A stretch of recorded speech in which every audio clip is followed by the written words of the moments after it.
Али Барамиле, Апас районы Дәүләки мәктәбенең 4-нче сыйныф укучысы.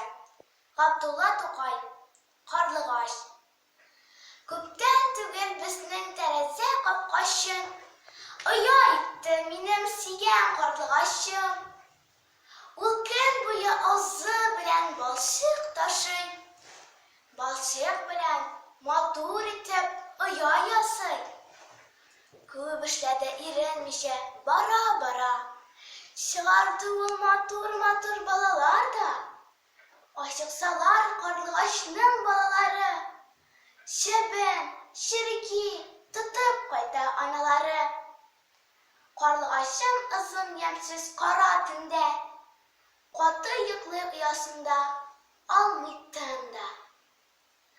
Бер канаты астына тыккан башын. Уянмый ул, бөтен кеше тавышлансын. Күк күкрәсен, ялтыр-ялтыр килсен яшен. Төн буена нинди каты җил исмәсен.